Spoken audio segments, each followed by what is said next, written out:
Hi, this is Total Access, and I'm here with Louis Tomlinson. Hello. Hiya, mate. Exciting that you're making new music again. I think you saw my tweet that I was like... I did. That was a cool tweet. I've been waiting for this for a long time, and obviously your fans have as well. So we'll get on to that in a minute, but where have you been? On holiday? What have you been doing? What, since I last released music? Yeah, well. I've been obviously X Factor and stuff. I did the X Factor, yeah. And I've written loads of songs. And I think as the space and time has got bigger and bigger, and I'm conscious that I've been taking a while for the album, I get a bit more precious about each song. So it's been difficult, but I think by the end of the year, or I've told everyone by the end of the year, I've got to have the album out. It's a must. Okay. I've been a few holidays, had the X Factor, you know what I mean? I've been keeping busy. Okay, yeah, nice. The X Factor itself, did you have any standout moments from that?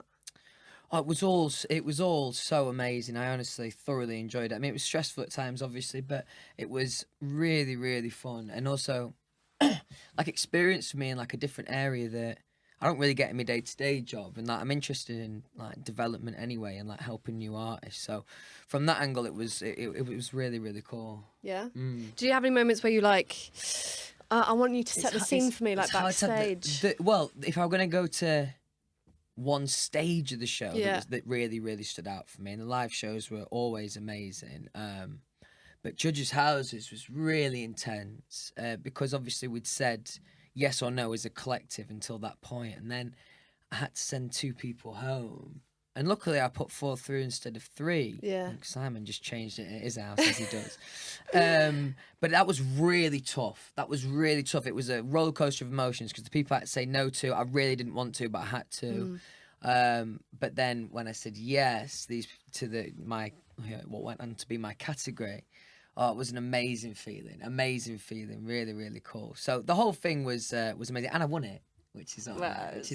Yeah. Were you confident about winning it, or were you? I'm not gonna lie, I was quietly, once I got my category, I couldn't work out if I was just super competitive or genuinely really confident in my category. Yeah. I mean, you know, Dalton was a standout from the start, and I think he had a really amazing emotional performance at Judges' Houses. Kind of from that moment, I knew he had something special. You know what I mean? And I think he was probably the biggest vocalist one of the biggest vocalists actually the competition's ever seen. Really, amazing voice. Cool.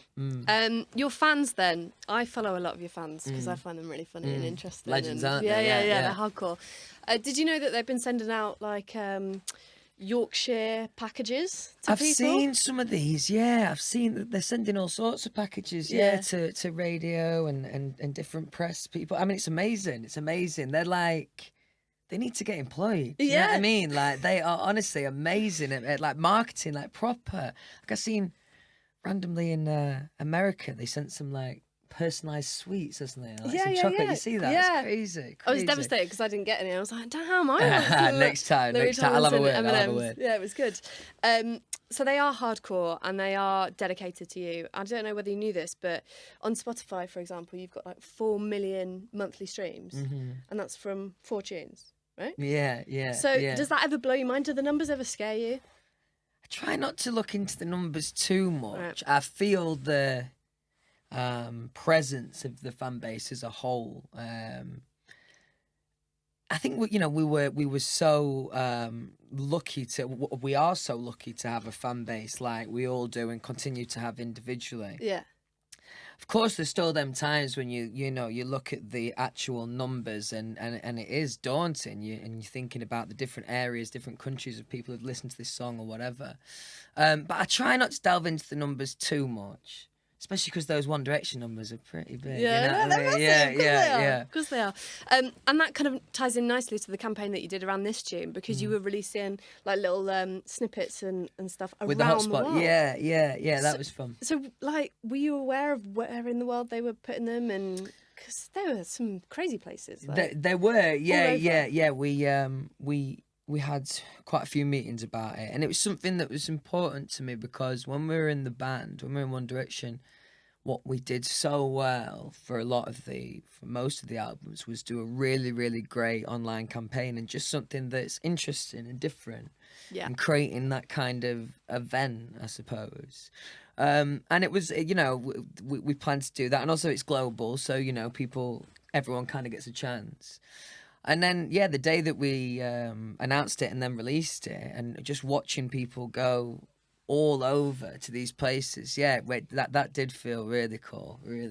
And it is because a lot of these people do find each other and find friendship online because of you. Well, that's cool. That was nice that have you seen that sort of friendship blossoming and stuff? Yeah, definitely. It's something I've been conscious of since the band, really, and that is really nice. You know, you have people who've maybe met online, and the thing that they share in common is they like the band or they liked, you know, me, and then they end up going on to be mates, which I think is really cool. That's what music's all about, isn't it? Definitely. For sure. I wonder whether you got any new tattoos, by the way. Have you had any new ink? Let me have a thing. I had a tattoo for ages other than this. Have I shown you this horrible one that Robbie put on me? No. Honestly, I'm trying not to swear because I am disappointed in it. Look how bad that is. Now, it's not as religious as it looks, right? It was meant to be an X for the X Factor. Yeah. Because I put one on him, and honestly, I did a decent job. I'm not going to lie, I did a decent job. And then... Did he sneeze at one point? He said I moved, but I'm not being funny. I think maybe he dug a bit too deep, as you can see with how thick it's gone there. But, I might have to get that covered up at some point. But other than that, no new tats. No new tats, no. Nothing planned at the moment? I probably will. I'm just... I sound one for ages now. Being a bit of a wimp, maybe. Okay, maybe. Just growing out of it, maybe. I hope not. I'm a bit stuck if I'm growing out of it. Yeah. I caught up with Steve Aoki on the red carpet. Sick. And I brought you up. Where at? At the Brits. Oh, nice, sick. And brought you up, and I was like, "Are you going to be involved in any more of like Louis' stuff?" And he went, "No, but I'm so excited." And he's such a grafter. Like that's what he described. Like he was like, and that means a lot coming from him because like, he is a grafter. Like wow, like he is a really, really hard-working guy, and a lovely, lovely man as well. So that's cool to hear. Yeah. And he puts on a wicked show as well. Wicked show. Have you seen him live? No. Would you totally like? Definitely, properly recommend it. It's pure fun. Yeah, definitely. Is that your style? Because obviously, like you make different music, and this new tune that we're about to talk about is different again. But like dance music, is that your? Nah. That's not that. What was nice about doing the Steve song and doing Steve Aoki song and doing the BB Rexha song is while I was trying to determine what my sound was and where I fit onto radio, it wasn't exactly saying this is who I am, you know, it was like a collective thing between me and the other artists. So this song, I mean, obviously is a ballad, so it's hard to, but lyrically it's honest and it's real. And the album will be similar to that. The next single will probably have a little bit more tempo, but I'm trying to, as I build the album, I'm trying to create, you know, a sound and a proposition as an artist. The song itself, Two of Us, piano. Obviously, you've played piano for years. The fans, to be fair, the fans are very generous when they say that I've played piano for years. Because to be honest, I've always been able to play 4 or 5 songs and I know a few chords. But I dived in at the deep end recently for the music video, and I do play the opening verse on piano, which I had to learn. And it is something that I think I will progress into on the tour show. I think especially for this song, because it's personal to me, it'd be really nice to play it live on piano. But I was dead nervous, like big time. Because like I could play, like I learned like 3 songs when I was like 15 on piano. And then I forever read online fans saying, "Oh, Louis can play piano." I'm like, "Yeah, come on." They do like that. I took that as gospel. I was like, "Yeah, sure, okay, fine." So it's got piano in it, and it is a ballad. I wondered whether, because you're gonna have to play it a lot, aren't you? You're gonna have to perform it a lot. Is that a daunting prospect? Bearing in mind how much it means to you. The way that I want the song to be received, and almost and the same way that I perform it, is I find a lot of hope in the lyrics and the song, and I feel proud of singing those words, and that empowers me. That makes me feel good. And while I've been like rehearsing and stuff, and I'm thinking about what I'm singing, especially the chorus lyric, it feels really real to me, and I feel proud of making that statement. You know what I mean? And it's not a point of when I'm singing the song. The opening verse maybe a little bit, but especially once I get into that first pre, I'm not thinking in a sad place at all in my head. It's much, much more hopeful, and I hope it'll be received in the same way, you know what I mean? Yeah, I saw that you said that you kind of wanted it to mean something to other people as well if they've gone through a similar sort of situation. You mentioned the video as well, so can you, I mean... We did like, we did loads of videos for this. We did Spotify vertical video, lyric video, like a story style video, and then performance video. So we've got every single thing covered for this. Like, most recently did the performance video. That was yesterday.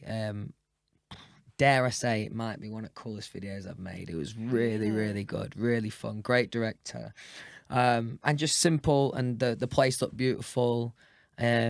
And I think I get a few cool points playing the piano, you know what I mean? So, nice. It's a good one. I think there's a bit of a... Like, I won't pretend to know you. Like, we've met a couple of times. I feel like I know you because you're so... I don't know, you are authentically yourself, and... Thank you.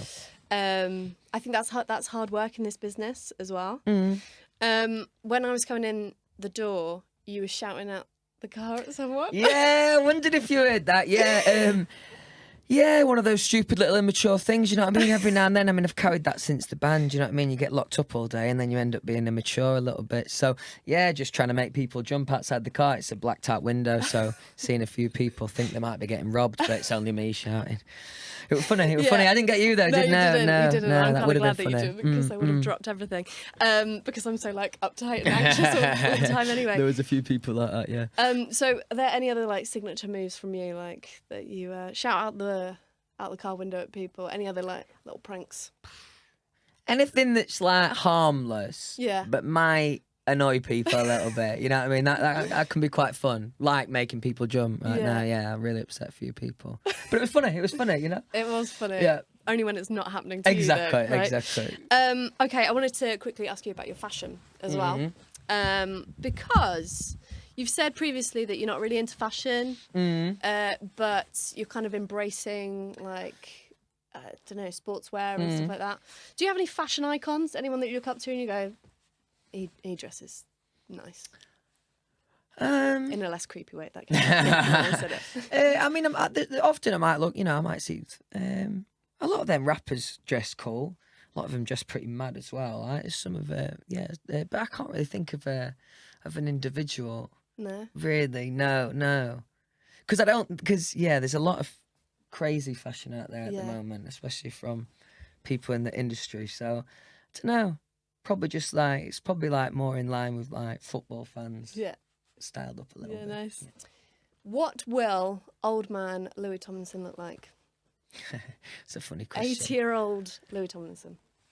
What will 80-year-old? What will I look like? What, like, actually? Yeah, and what will you be doing? Where do you reckon you'll be living? Like, that's a good question. Well, I'll be in England for sure. Yeah. I don't know whereabouts in England. Like the idea of retiring to country a little bit once I get to that age, maybe. A farm? Like, are you thinking about having a farm or something like that? A farm's a bit far. Okay. A farm's a bit far. Yeah. I think I'm going grey already. So honestly, I'm going grey already, a little bit on the side. So there'll be a little bit of that's for sure. God, yeah, I've not really thought about it too much.